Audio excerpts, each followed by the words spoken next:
morning, everybody. I'm Karen Klein. I'm a partner at Bloomberg Beta, and I got my start as a founder, and it was lonely. That's part of the reason why I love events like this here tonight, because we get to bring the community together and empathize a little bit and hear from really talented founders. We're really pleased to host tonight's Cornell Tech Speaker Series, and we're in for a treat.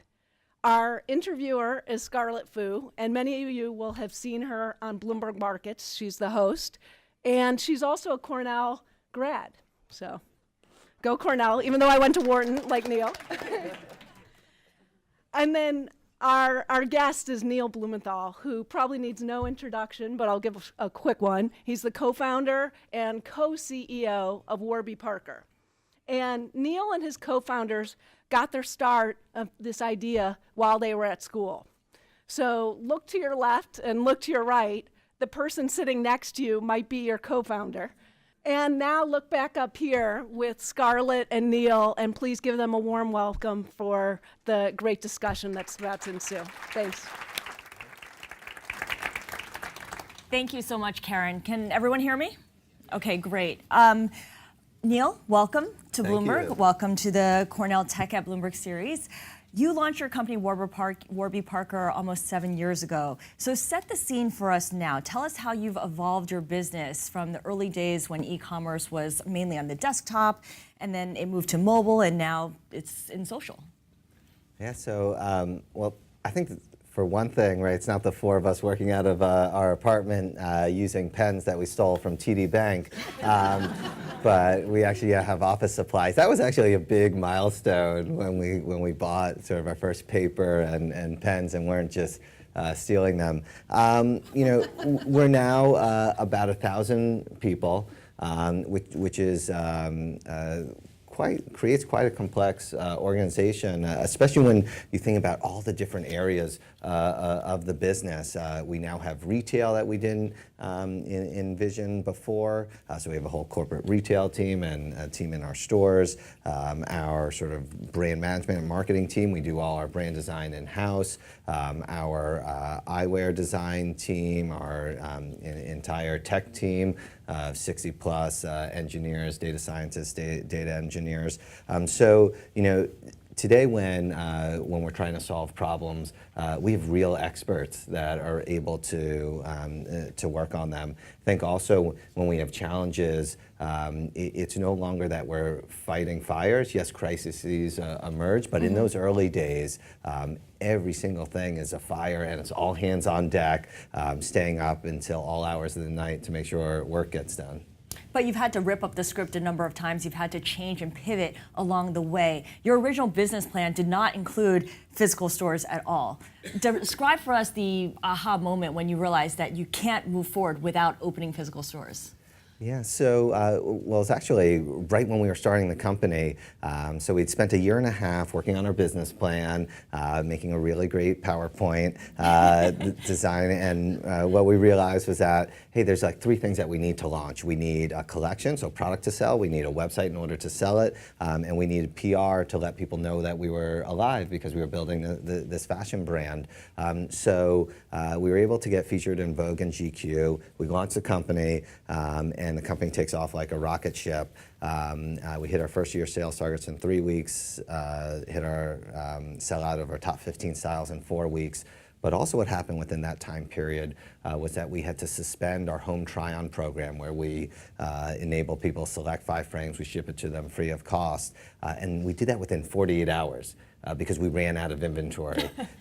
So that forces your hand. That forces our hand, where suddenly customers started calling in saying, hey, you know, we tried to do a home try-on, it looks like you're out of stock, could we just come into your office? And we thought, wow, we don't really have an office. It would be quite awkward if we invited them to my apartment. But you know what? We were like, what the hell, let's do it. And literally, we only invited 5 people to start, figuring that if this was a bad experience, we were mitigating risk because it would only ruin the experience for 5 people. And the first person that came in was super confused. Like, what am I doing as a residential building? And opening the apartment door and seeing a bunch of people sort of typing away on laptops on the couch, the glasses sprayed across the dining room table, a laptop, my co-founder Dave's laptop, open to our website, and that was our first foray into bricks and mortar.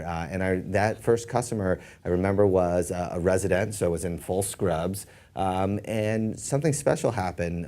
He got a chance to see us sort of warts and all, get a chance to peek behind the curtain. And for us, it was this realization, that people want to interact with our product in person, which we sort of knew, which is why we had the home try-on program.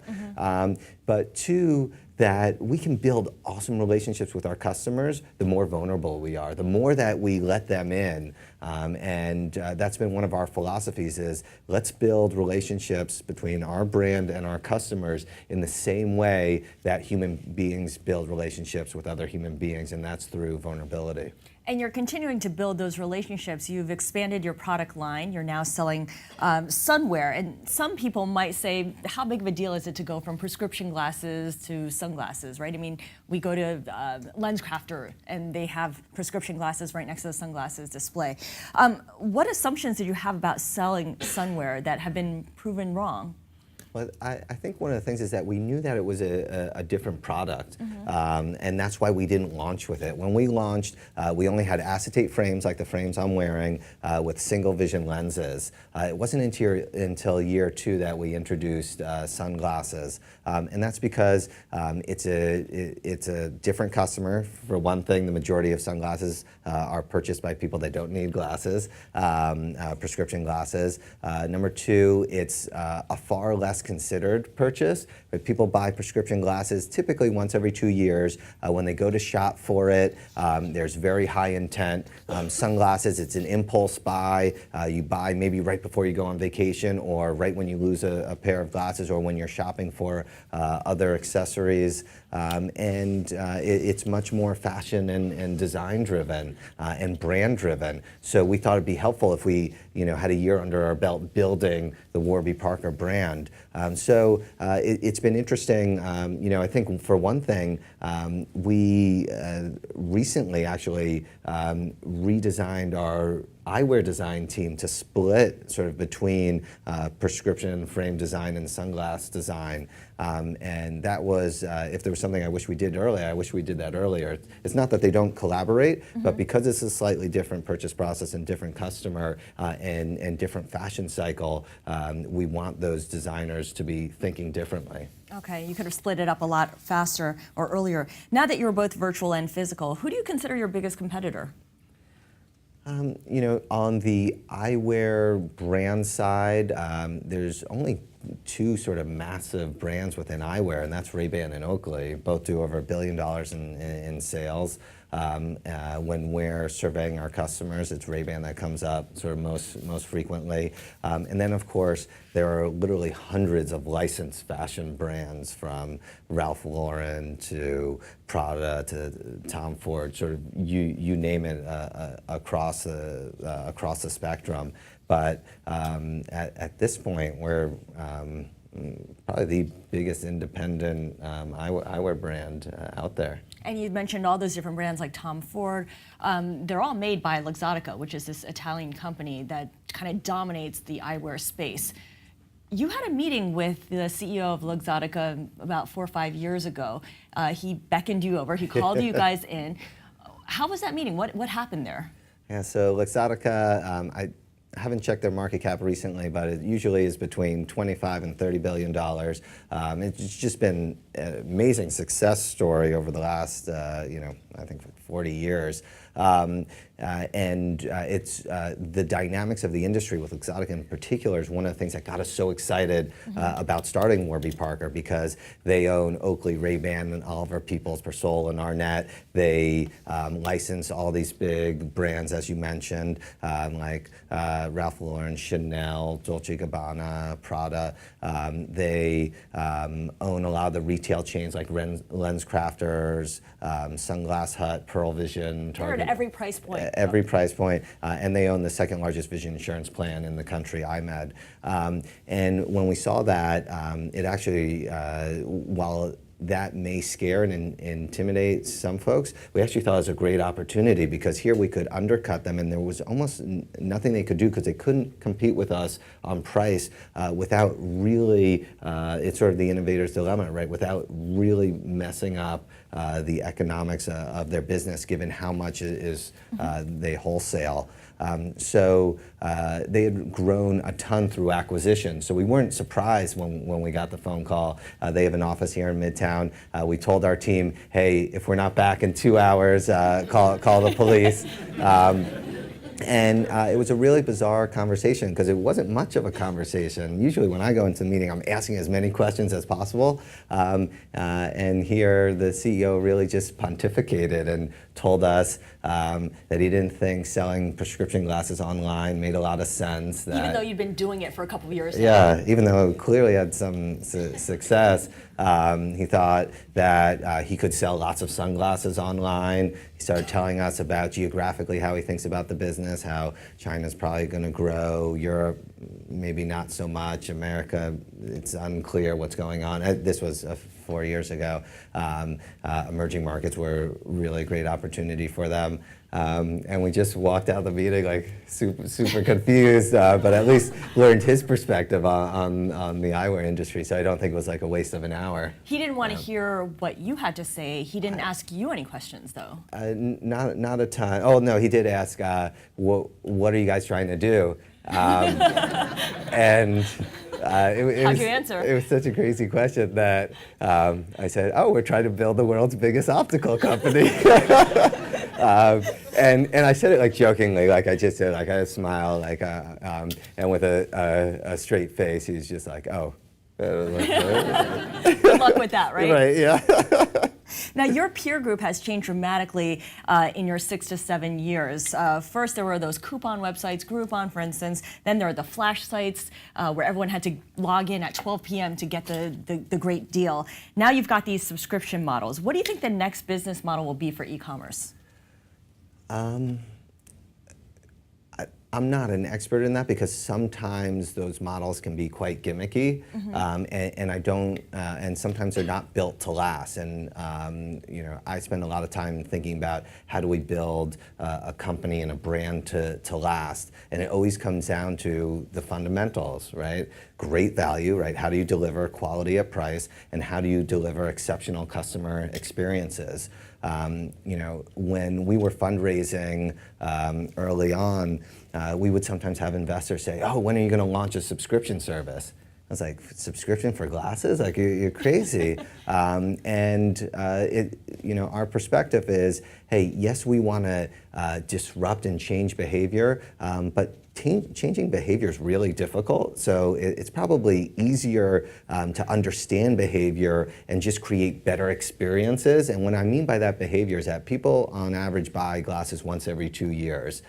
Right, getting them to suddenly buy 10 pairs of glasses in a year, right? That is a tall order, and even offering them the best subscription offering, right, might be a little difficult. But if I can make it as easy as possible to buy glasses, you know, maybe if you buy it once every 2 years, I'm completely fine with that. Just buy it from us. Hopefully, we'll start to get you to buy more frequently. But our goal is just to constantly do everything better than everybody else, and not try and trick you into buying more. Yeah, frictionless transactions and convenience are always eternal values, Absolutely. right? And even more so now, right? We are now living in a world where products, for the most part, deliver on their promise, right? Like everything is pretty much of decent quality. There's a great professor at HBS that talks a lot about this, Youngmi Moon. Sort of, people used to buy Tide because they thought that it washed their clothes better. Now you go and you buy laundry detergent, you know that every single brand out there is going to wash your clothes just as good. But what are some other attributes that you're going to purchase that on? Yes, it might be price, but they're all comparably priced. It might be impact on the environment, impact on your health, the design of the packaging and the design of the logo, how that brand treats its employees, all these other attributes. And that's something that we also feel like we excel at and are able to do better than all of our competitors. Now, this is something you referenced earlier on. Your biggest challenge is the one that made your company. GQ went out, interviewed you guys. They published a story about Warby Parker, calling it the Netflix of eyewear. And this was even before your website was operational. So you guys kind of realized that the magazine was going to be coming out in February and you weren't ready yet. But you scrambled and you did it. And as a result, you hit your first-year target within 3 weeks. My question to you is, are you ever tempted to challenge yourself like that again? Put yourself in a similar position where even just as an experiment, you give yourself a deadline that's almost impossible to meet just to see if you can do it. Just make sure that you're as nimble as you were back in the early days. I think so. I think I have a reputation in the office of always setting an unrealistic deadline. We don't usually hit that deadline, just like we didn't when we were trying to launch the website. But I think that some of those artificial deadlines does create some urgency. On the same token, we do believe that it's better to do it right than necessarily to do it fast. And at times we feel like there's this corruption of lean startup methodology and the minimum viable product. We think that theory is completely sound and we follow it. Where the corruption is what people believe is viable. And it's that viability is different from industry to industry, and it's much higher than most people believe. So we were launching, yes, it's a fashion accessory, but it's also a health product, and we needed a certain amount of credibility. If we launched a website that wasn't working or the imagery on the site wasn't beautiful and didn't give you the sense that we're a reputable brand, you wouldn't buy from us and you'd never come back to us. So we knew that launching a fashion brand, you only have one shot to have a launch. And that's when you can create a lot of attention and press buzz.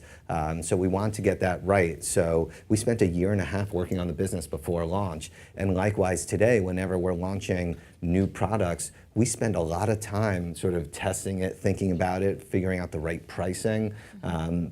And just recently we introduced photochromic lenses, right? That transition from light to dark, and we've started it in our stores and learning, and soon we'll launch it online. And you might think, like, God, like 6.5 years in, you guys don't even offer that yet. And it's we've always wanted to, when we deliver something, deliver it in an exceptionally awesome way. And you can do that by focusing and then building on top of it. So that it's not in beta form, for instance. Exactly. Or if it's beta form, it's to a small subset of people. They're learning where you reduce risk.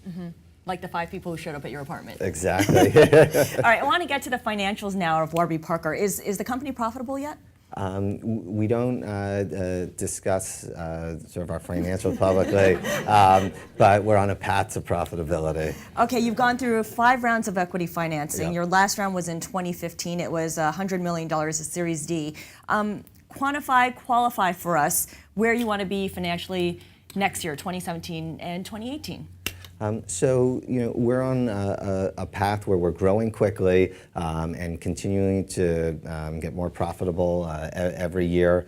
I think investors have been really excited about the fundamentals of the business, including sort of our gross margin structure, our relationships with our customers, and that includes what it costs for us to acquire them and to keep them. And one of the metrics that we're probably most proud of is our Net Promoter Score, which has been in the 80s since inception, and that's really best in class that we've ever seen across any industry. anniversary.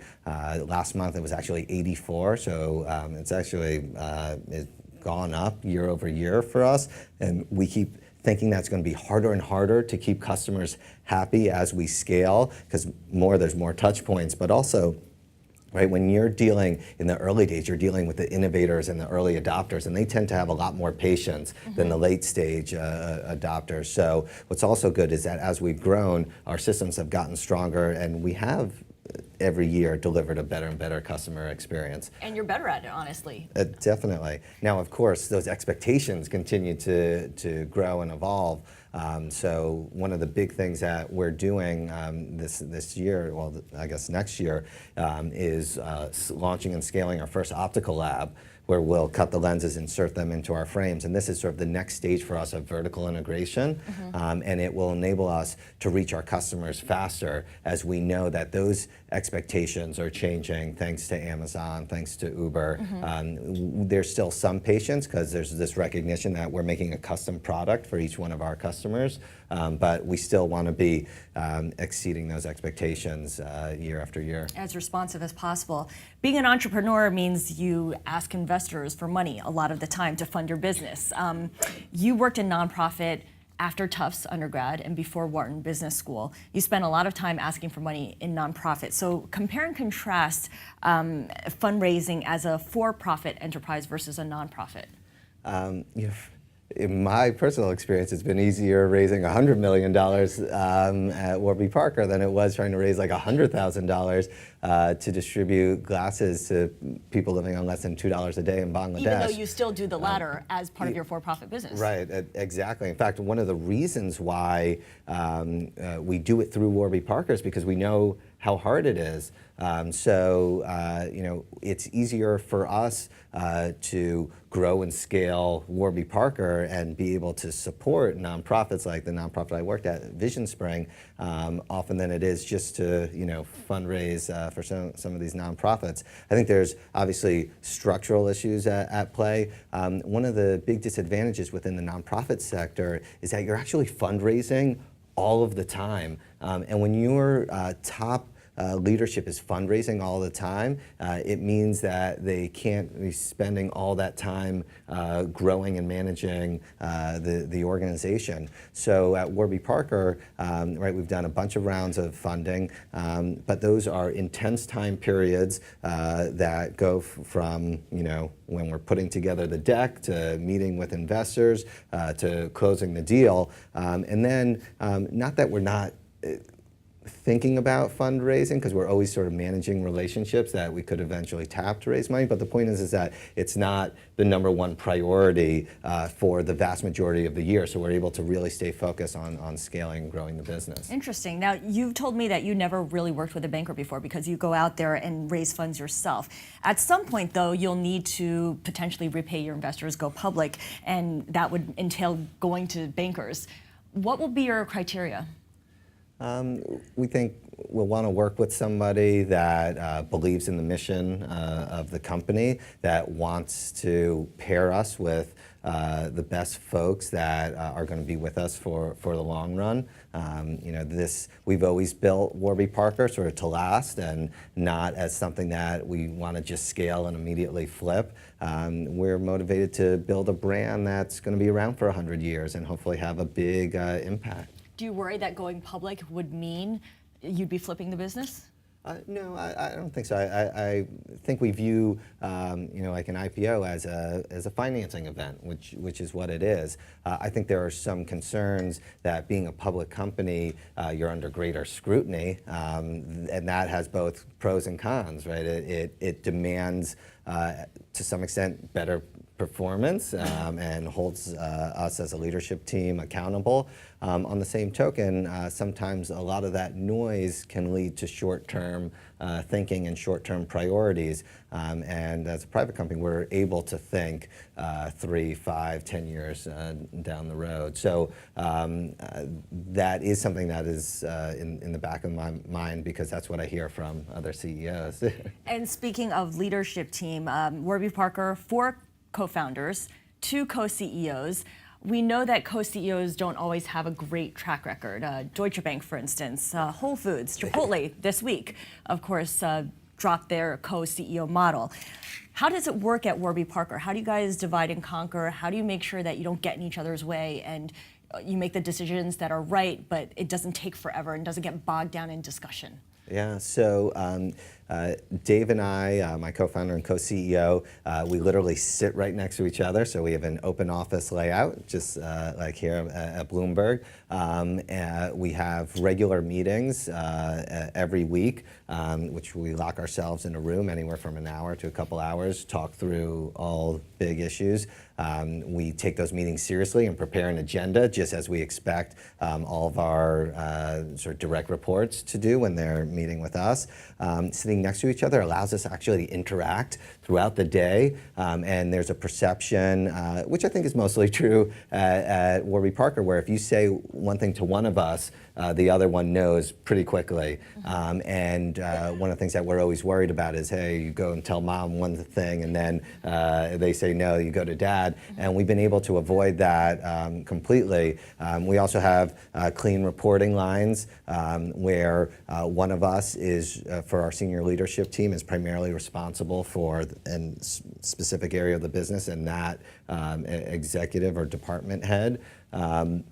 And you know, it's really nice to actually have two people that can be the face of the company, and then we can swap in and out if there's a speaking engagement, if there is a meeting with an investor, and it just gives. We found that it gives us a lot of leverage. Sure, there's probably a little bit more of a communication burden than if you're just a single CEO, but I think what it also does is that it forces us to be more thoughtful. So before I would, go and implement anything really big, right? Dave and I would talk it through, and that it's a good sort of a stress test. Has there been an instance when it didn't work, or you had to work through something that was really difficult, and you can share that anecdote with us, where you were really challenged, and for a moment you were thinking, you know what, this is not how it's supposed to work. This is not ideal, but you got through it. I don't have a great anecdote. Or you don't want to share one.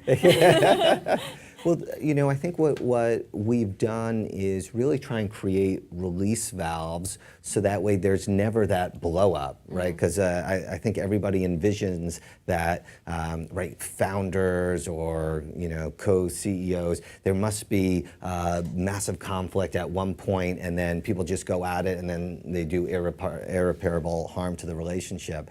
And I think what we do is make sure that we're in communication regularly, so that way we know what's going on, so there are no surprises. We give each other feedback, again, so stuff doesn't bottle up. And that actually comes from when the four of us were starting the company, when we were all getting our MBAs at Wharton. We would, on a monthly basis, it sounds pretty cheesy, but we would go to a bar and put each other in the hot seat and go around the circle. Hey, you're doing this well. Hey, this can be improved. Hey, when you shoot me a 10-page email at 2 in the morning, I want to reach through the computer screen and strangle you. That prevents from there being these massive blow-ups. And you also start to learn a lot about the people that you're working with. So for example, right, when I got a 10-page email at 2 in the morning, that was a bunch of ideas about the area of the business that I was responsible for, that I was already doing, my reaction was like, man, does he not trust me? Does he not think that I'm capable of doing my job? Does he think I need these ideas? But when you actually start talking through it, it's, oh no, it's just excited about the business, and these were top of mind. I wanted to share it with you. And it's often human nature to go negative and get very defensive. And that actually led to one of our core values as a company, which is to presume positive intent. And most of the people that we hire are great people. They're coming to Warby Parker because of our mission, and they generally act with integrity and with the right intent. Sometimes the outcome's not the desired one, but we don't, at the very beginning, we shouldn't question somebody's motives or intentions. I want to get your thoughts on the startup scene, New York versus Silicon Valley. You are a New York company. You are a New Yorker. You were raised here. In what ways is the New York startup scene, the New York tech scene, more conducive to collaboration, to nurturing a new business, a young business, than, say, Silicon Valley? Yeah, well, I don't think Warby Parker could exist in any other city, at least not to the success that we've had, because we sit at the intersection of the tech startup world, the fashion design world, and the social and enterprise world, and that really, the epicenter is here in New York. You know, one of the differences that I find is that the New York tech scene is smaller, more intimate, so a lot more collaborative than in the Valley. I find that New York entrepreneurs tend to be more practical, which is both a good and a bad thing. Why is it bad? Because perhaps there aren't as many moonshots being taken. So you may have a lot of companies that are in the 500 million to a couple billion, but you know, is the next Snapchat you know, going to happen in New York? Perhaps, because that's within sort of the media world. But and even like Tesla, actually people don't realize this, but the scientist Tesla was here in New York. So New York has a very rich tech history, but there's no question that the Valley has claimed sort of the top seat over the last 20 years or so. But you know, New York is a strong second that's growing. I think we will continue to do very well in areas like e-commerce and brand and B2B and ad tech. We're starting to grow more in health tech, which I think is really exciting and makes perfect sense to be here in New York. So that ecosystem is starting to build, and I think we should all figure out how to foster it and grow it faster. Where's the tension between the New York tech scene and the Silicon Valley tech scene? I mean, if they address this on the next episode of Silicon Valley, what might it look like? That's a good question. I mean, I think the stereotypes is that you go to the Valley and there's only one conversation you could have, and that is about tech. You're here in New York, and you can have a conversation about tech, you can have about culture, about art, about fashion, and all these other things that I think make our lives richer, and also I think can lead to more innovation and creativity. Do you find yourself answering more questions about financials, about the way you approach bankers than you might in Silicon Valley, where the focus is much more on the technical expertise? Or is that a misconception? I think it depends on the nature of the business. You know, I think if we were, you know, a platform or a media company, right, we probably wouldn't be called a media company because we were just a tech company, but right, you start to focus on more fluffy numbers like monthly active users, right, than actual customers, gross margin, and EBITDA. So I think it's more the nature of our business as opposed to the geography. What about the other up-and-coming tech corridors, whether it's Boston or Austin? A lot of the people here in this room might eventually go to another of those smaller cities where real estate prices are not as ridiculous. What do they have to offer, and what's their distinction? I think one of the biggest things they have to offer is lower cost of living and lower costs. So you see a lot of companies opening up secondary offices in a bunch of these cities, and we love them. And we have an office in Nashville, for example. But at the end of the day, this is always a sort of a war for talent. In New York City has for decades attracted some of the best talent in the entire world. So I think that this is the best place to be. A general question here after the cataclysmic events of November 8th. Whatever you might think of the incoming president, do you believe that the business environment is more hospitable to growth, to faster growth, to brighter prospects? Because if you look at the stock market, if you look at how CEOs sound when they talk, it certainly seems that way. Yeah, you know, I can probably speak most knowledgeably about our business. Our business is dependent on talent. We've been pushing for comprehensive immigration reform for many years, and that is one of the unifying pillars of the tech community. That has not happened, and we want it to happen. We haven't heard a ton that encourages us to think that that's going to happen anytime soon, so that will remain important and is critical to the U.S. economy and the growth of the tech sector. Education is also sort of the uniting factor within the tech sector. New York City in particular, I think, is doing a great job here, where you have computer science for all, and through CSNYC, where we're going to be teaching and have already started to teach computer science to every student in the New York City school system, which is awesome. And I think at the end of the day, entrepreneurs see challenges and they take action. And we're not going to wait for the federal government, we may not wait for the state or city government to create the change that we want to see. Donald Trump will be meeting with tech executives tomorrow. It's kind of like he's finally gotten around to the tech sector after meeting with a lot of people in banking and finance. What would you want to hear? Well, I mean, he did take aim at the tech industry throughout the campaign. What would you like to hear him say that would make the industry feel better about its prospects under a Trump administration?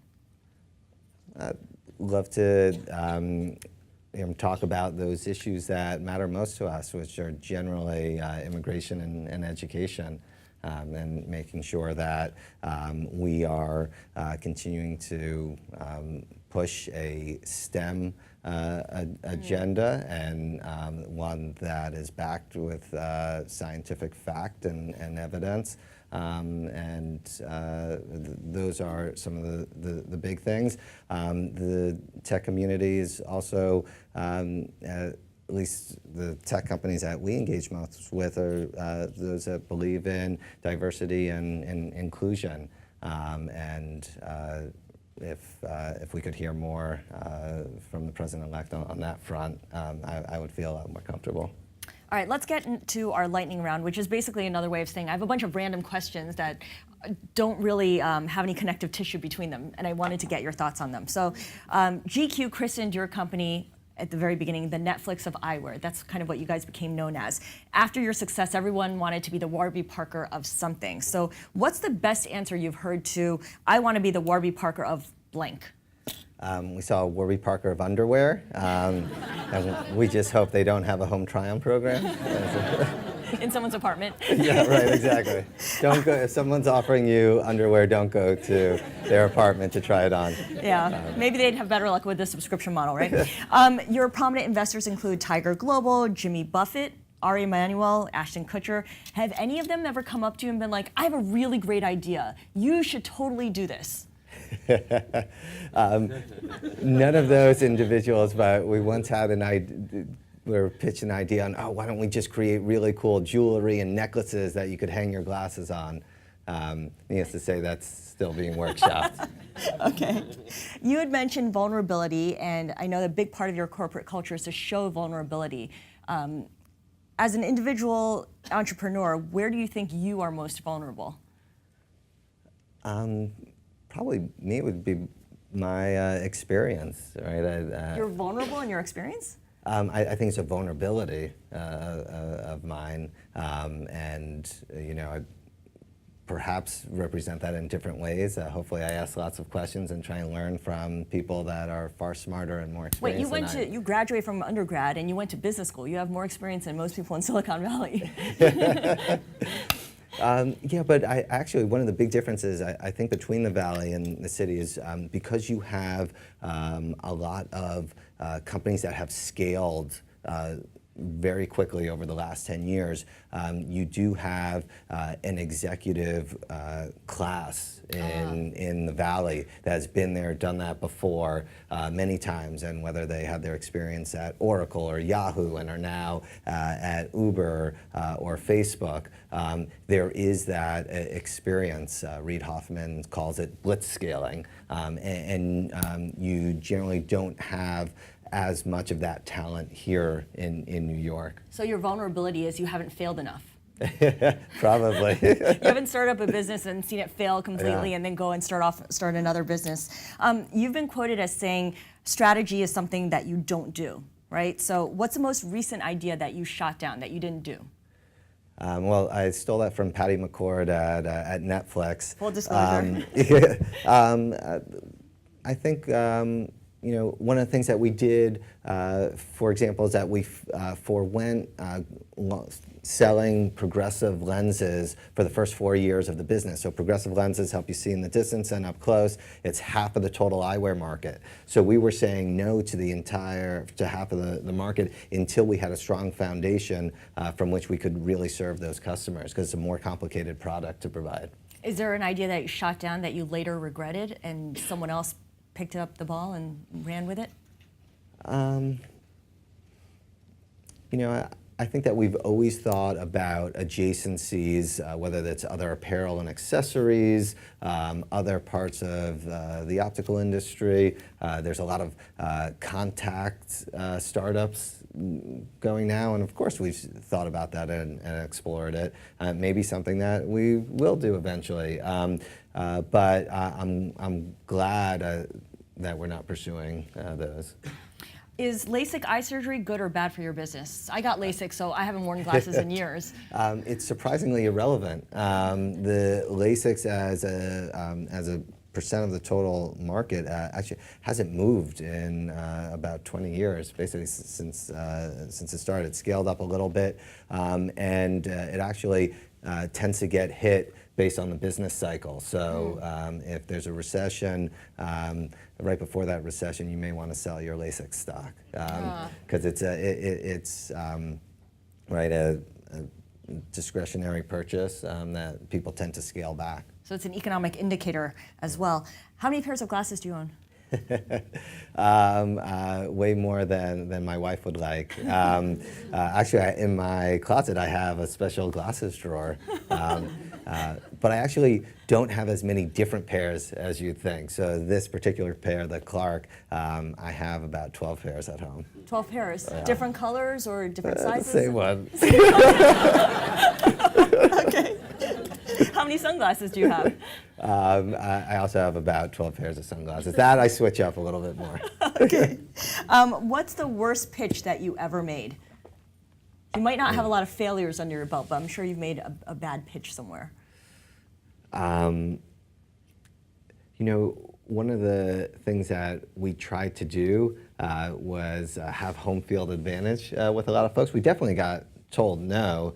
I think people thought, no one's going to buy glasses online, or you can only scale it sort of this much, or more recently, a lot of people are saying, I'm not investing in e-commerce anymore. Of course, that was right before Jet was acquired and Dollar Shave Club was acquired, so hopefully that mentality has now shifted back to where it was before. But we found that, yes, sometimes there are these sort of sacred cows that certain investors come to the table that we weren't anticipating until after we gave our pitch. It's like, wish we knew that ahead of time. What kind of sacred cows? Oh, just like, hey, I'm not investing in e-commerce anymore, or like hard and fast rules. Right, exactly. Got it. All right, I want to open up the Q&A to the audience. A microphone is coming over to you. Hey, it was interesting that you brought up Luxottica. About 2 years ago, I worked for an Italian entrepreneur that had worked with Luxottica before, and we were starting an advertising or SEO business, and he actually made me do an analysis on glasses.com, and you were part of the competitor analysis back then, and like I hadn't thought about you guys, but I looked up like right now, buy prescription glasses online. I see you guys have an ad, but you're not in the organic results for that, but Glasses is and a few other. So I guess I'm wondering, what is your guys' organic SEO strategy versus, paid ads or, for acquisition? If you could Sure.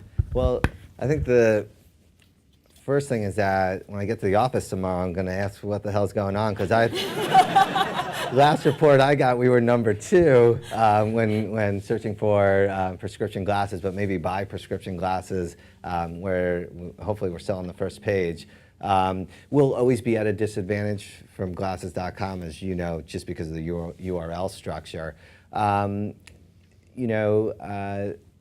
We think that we do invest in SEO.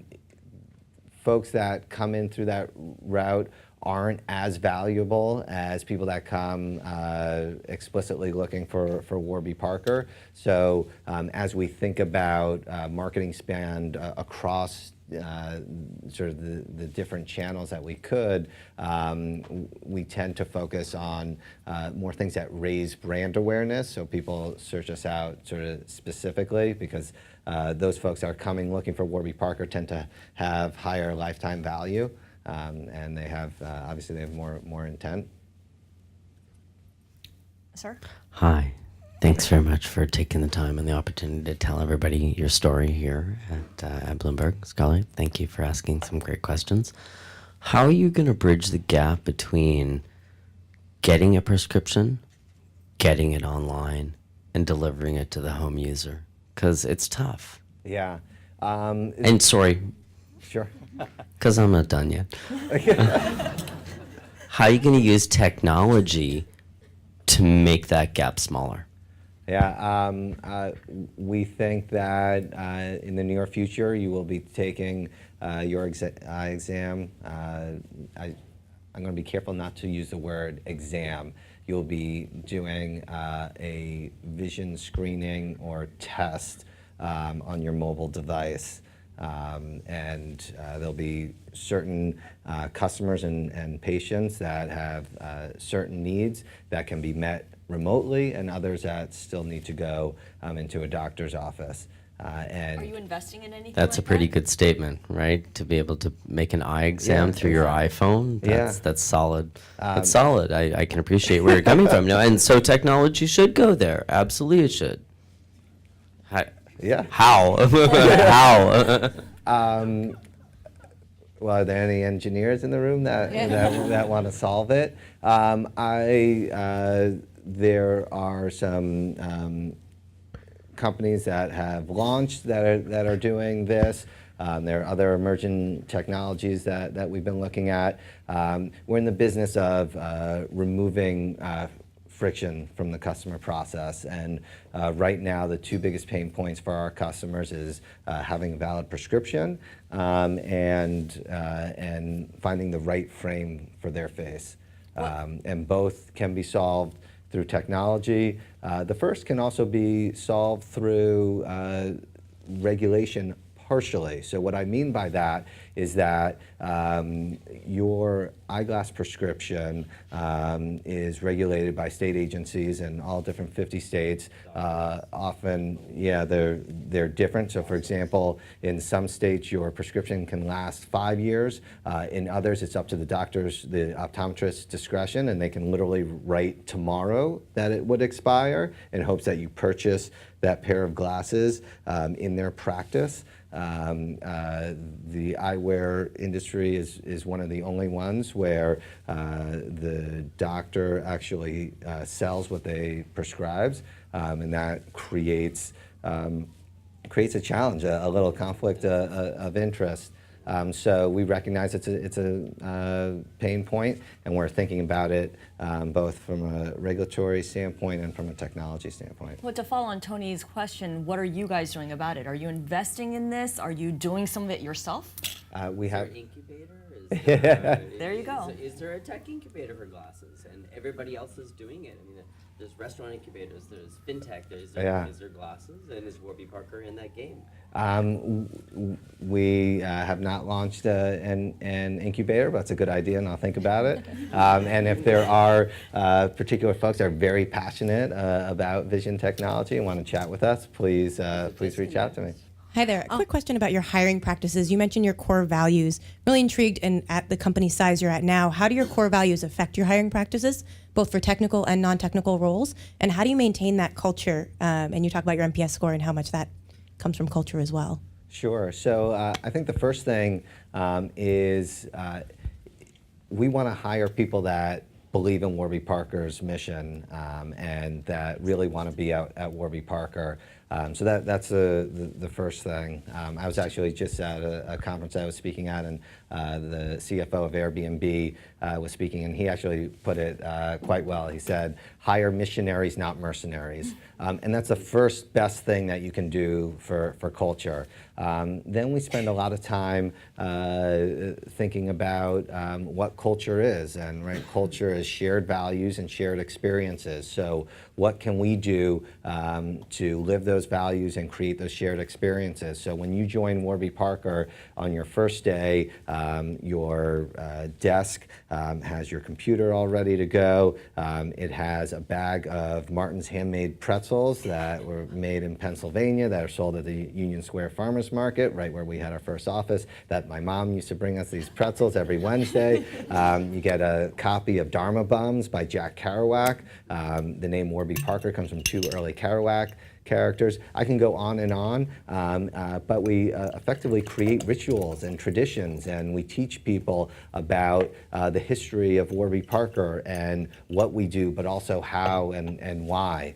One of our values, we want to pursue new and creative ideas, and we know to do that we need to have a diverse and inclusive organization. So how can we ensure that our hiring practices, well, not ensure, but how do we reduce unconscious bias in our hiring practices? So we've been removing folks' names from resumes when we're reviewing them.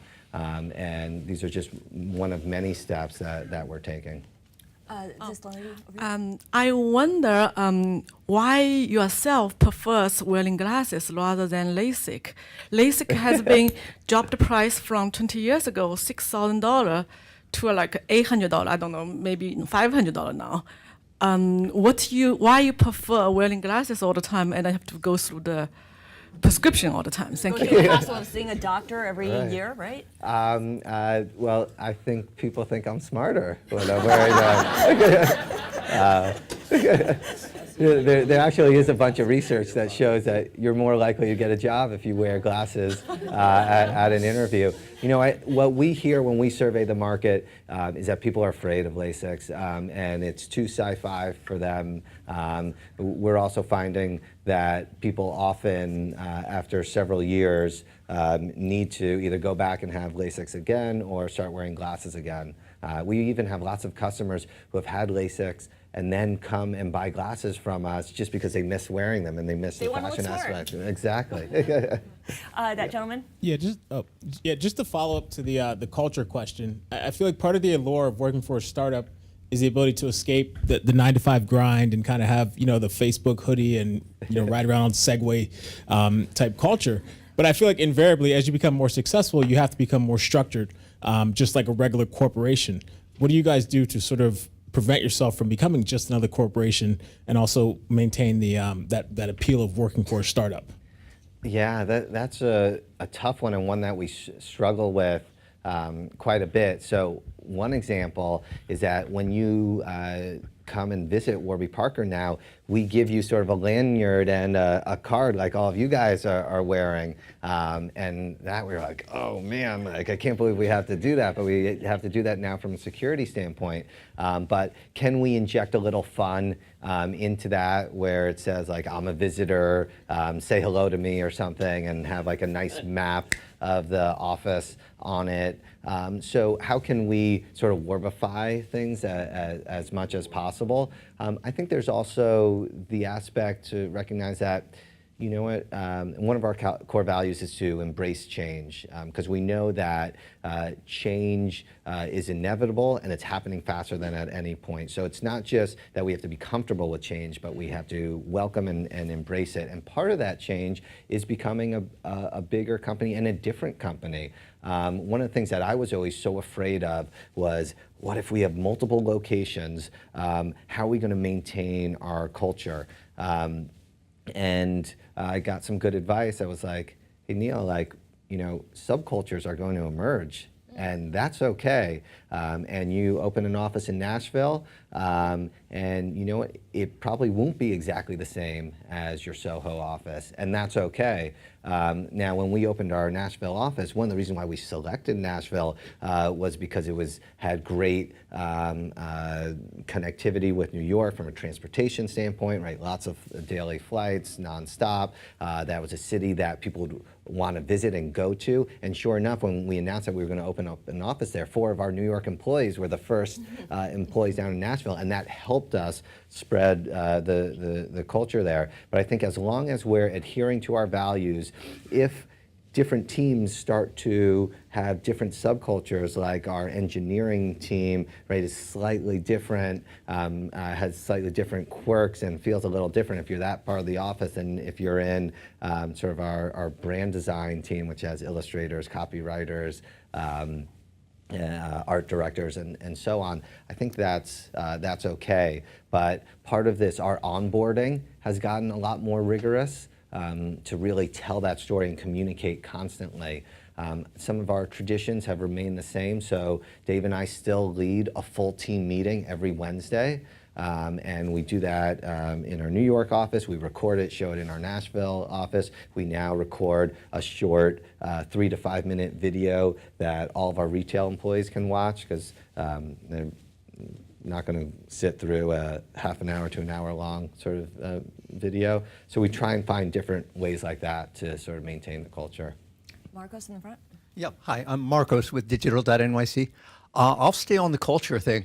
Can you talk a little bit about being a B corporation and whether you considered being a traditional exclusively for-profit corporation and perhaps having a foundation to achieve the same ends? Can you address that? Sure. We're a certified B Corp, which means that we go through a certification with B Labs, a nonprofit, every 2 years to certify that we're being stakeholder-centric. In fact, what we do is that we actually go through that assessment every year, even though every other year is not a formal certification, because we want to be measuring ourselves and constantly improving how we serve our customers, our employees, the environment, and the community at large. From day one, we always wanted to be mission driven, because we wanted to build a company that we were excited to come to work every day, and that meant having a positive impact. We also never thought that it was mutually exclusive to be for profit and not for profit. One of the things that we thought was that too many companies try and separate the doing good from the day-to-day of the business, and when that gets separated, it gets isolated, it has less resources, it's not ingrained, you can just have less impact. So we thought by having it be a core part of the company from day one, and when we're thinking about compliance of our factories, for example, that manufacture our glasses, and making sure that we have that health and safety is being maintained, that employees are being paid overtime and treated effectively. We thought that was sort of lopped off in a small department with no power, rather than being a core competency of our supply chain team, then we wouldn't have the same impact. Now, this is not to say when we scale, there might be tax benefits for us having a foundation to distribute cash a certain way. But right now, for example, when we work with Vision Spring, which is one of our partners to distribute glasses, we tally up the number of glasses that we've sold, we make a cash donation to them. They in turn buy glasses that they're able to distribute. Different areas of our team are able to provide support. So if they're working on an annual appeal and trying to raise money at this time of year, we'll have our creative team put together the campaign for them, and our email team sort of structure what should they be testing from a subject line perspective, or what have you, and help set goals. So we try and involve everybody within the business, or the opposite of a Habitat for Humanity model, where people are really leveraging their expertise to have maximum expert impact. We have time for one final question for Neil Blumenthal. Hi, guys. From the customer perspective, I've been a huge super fan since like 2011, 2012. And the reason I keep coming back and buying pairs of glasses from you guys every year is the commitment to the customer. It's the surprise and delight opportunities. It's you sending me a gift on your anniversary. It's the school bus that's traveling across the country to like say hey to folks in person. What does that look like as you grow and scale? Like, how does the team think about that when you're on this rocket ship? I think it's recognizing what's the fuel for this rocket ship, and the fuel is individuals like you who are excited about the brand because hopefully we've treated you well, and hopefully we've exceeded expectations. Adam Grant, a professor at Wharton, often talks about how happiness equals reality minus expectations.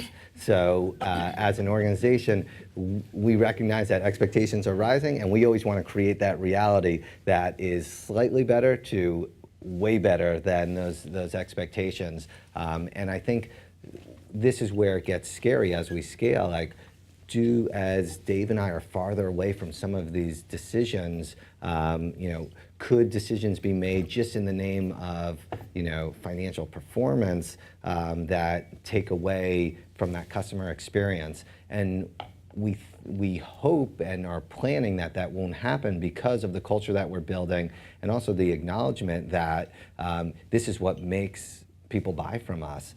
So this is in the financial interest of the company to do a random gift every now and then. We just tend to do it now a little bit more systematically. All right. We want to thank Neil Blumenthal, Warby Parker, for his time, for being so game to answer all our questions. Thank you so much. And I want to hand things off to Renee from Cornell Tech for our closing remarks this evening. Renee? Just one final remark from Cornell Tech. First, thank you, Neil Blumenthal, for coming to speak with us tonight, and thank you, Bloomberg, for hosting this Cornell Tech at Bloomberg Series event. My name is Renee Essis, and I'm a master's student at Cornell Tech studying computer science. This series really resonates with me as I aim to be a successful entrepreneur like Neil and be able to use technology to make a difference in other people's lives. One of the things that really draws me to the tech field is that technology can be applied to any field and can have such diverse but meaningful impacts. This point becomes clear to me as I hear from leaders of great companies influencing social good, fashion, health, and entertainment. There are other Cornell Tech students here as well, and we're also glad to be part of this wider tech ecosystem, and in particular conversations like this one. In the coming semester, we're all going to be working on building our own startup companies and taking our own visions and bringing them to life. So it's really inspiring for us to hear from Neil and other leaders about their journeys and visions and to get a better understanding of what this is really all about. We're currently enrolling our first Cornell Tech class on Roosevelt Island with programs such as tech, business, and law. If you're interested in learning more, you can check out our website, tech.cornell.edu. Once again, I want to thank Neil Blumenthal, Cornell Tech, Bloomberg, and Tech NYC for this event, and thank you all for joining us tonight.